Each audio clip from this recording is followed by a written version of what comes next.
اور جو کچھ آسمانوں میں ہے اور جو کچھ زمین میں ہے سب اللہ ہی کا ہے۔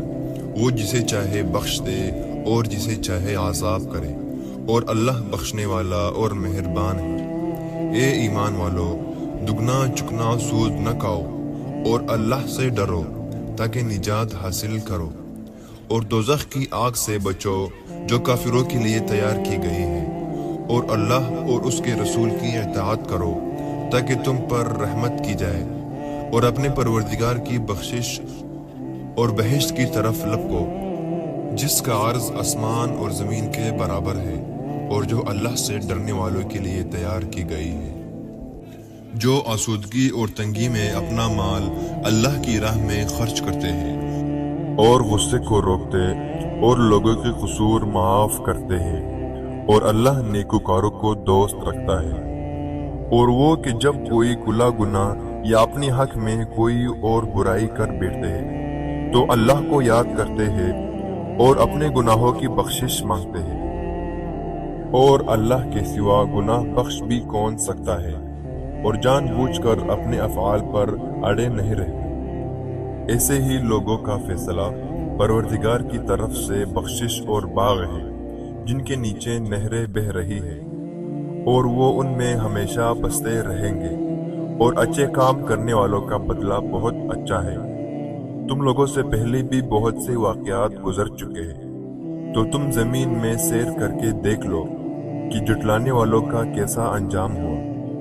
یہ قرآن لوگوں کے لیے بیان صریح اور اہل تقوی کے لیے ہدایت اور نصیحت ہے۔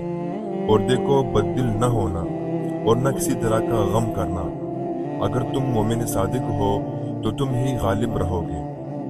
اگر تمہیں زخم شکست لگا ہے تو ان لوگوں کو بھی ایسا زخم لگ چکا ہے، اور یہ دن میں کہ ہم ان لوگوں میں بدلتے رہتے ہیں۔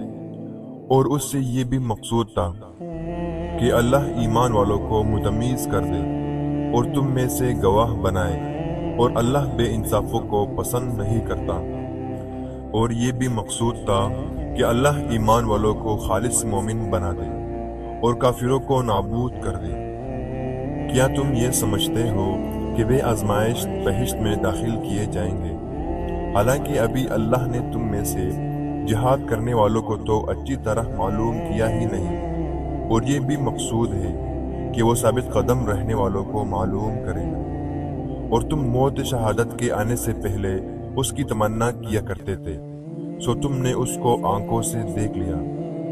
اور محمد صلی اللہ علیہ وسلم تو صرف اللہ کے پیغمبر ہے، ان سے پہلے بھی بہت سے پیغمبر گزرے ہیں۔ بھلا اگر یہ مر جائے یا مارے جائے تو تم الٹے پاؤ پھر جاؤ، یعنی مرتد ہو جاؤ، اور جو الٹے پاؤ پھر جائے گا تو اللہ کا کچھ نقصان نہیں کر سکے گا، اور اللہ شکر گزاروں کو بڑا ثواب دے گا۔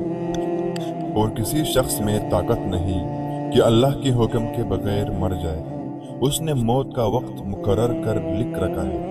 اور جو شخص دنیا میں اپنے اعمال کا بدلہ چاہے اس کو ہم یہی بدلہ دیں گے، اور جو آخرت میں طالب ثواب ہو اس کو ہم وہاں اجر عطا کریں گے، اور ہم شکر گزاروں کو عنقریب بہت اچھا صلہ دیں گے۔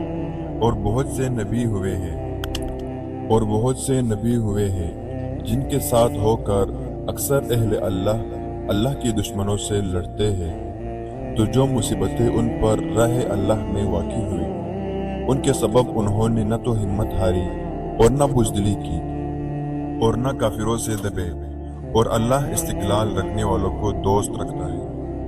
اور اس حالت میں ان کے منہ سے کوئی بات نکلتی تو یہی کہ اے پروردگار، ہمارے گناہ اور زیادتیاں جو ہم اپنے کاموں میں کرتے رہے معاف فرما، اور ہم کو ثابت قدم رکھ، اور کافروں پر فتح عنایت فرما۔ تو اللہ نے ان کو دنیا میں بھی بدلہ دیا اور آخرت میں بھی بہت اچھا بدلہ دے گا، اور اللہ نیکوکاروں کو دوست رکھتا ہے۔ مومنو، اگر تم کافروں کا کہا مان لو گے تو وہ تم کو الٹے پاؤ پھر کر مرتد کر دیں گے، پھر تم بڑے خسارے میں پڑ جاؤ گے۔ یہ تمہارے مددگار نہیں ہے بلکہ اللہ تمہارا مددگار ہے، اور وہ سب سے بہتر مددگار ہے۔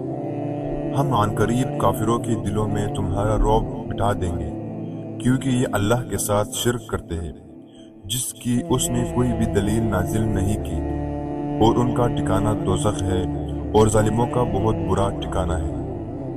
اور اللہ نے اپنا وعدہ سچا کر دیا، یعنی اس وقت جب کہ تم کافروں کو اس کے حکم سے قتل کرتے تھے، یہاں تک کہ جو تم چاہتے تھے اللہ نے تم کو دکھا دیا۔ اس کے بعد تم نے ہمت ہار دی اور حکم پیغمبر میں جھگڑا کرنے لگے اور اس کی نافرمانی کی۔ بعض تو تم میں سے دنیا کے خواستگار تھے اور بعض آخرت کے طالب۔ اس وقت اللہ نے تم کو ان کے مقابلے سے پھر کر بھگا دیا تھا کہ تمہاری آزمائش کرے، اور اس سے تمہارا قصور معاف کر دیا، اور اللہ مومنوں پر بڑا فضل کرنے والا ہے۔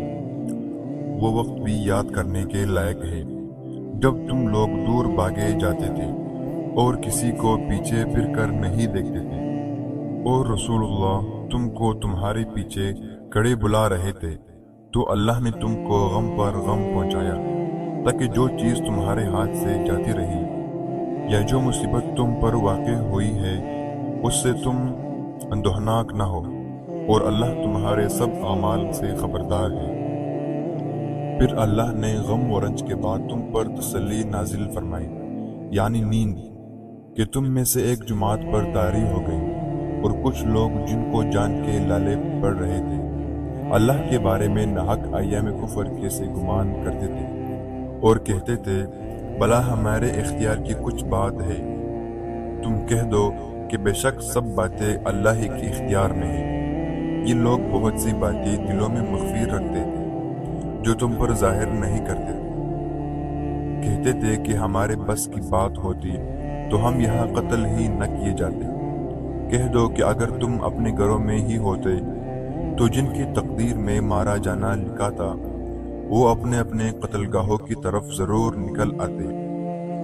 اس سے غرض یہ بھی ہے کہ اللہ تمہاری سنوں کی باتوں کو آزمائے، اور جو کچھ تمہارے دلوں میں ہے اس کو خالص اور صاف کر دے، اور اللہ دلوں کی باتوں سے خوب واقف ہے۔ جو لوگ تم میں سے احد کے دن جبکہ مومنوں اور کافروں کی دو جماعتیں ایک دوسرے سے گٹ گئی، جنگ سے بھاگ گئے، تو ان کے بعض افعال کے سبب شیطان نے ان کو پھسلا دیا، مگر اللہ نے ان کا قصور معاف کر دیا۔ بے شک اللہ بخشنے والا اور بردبار ہے۔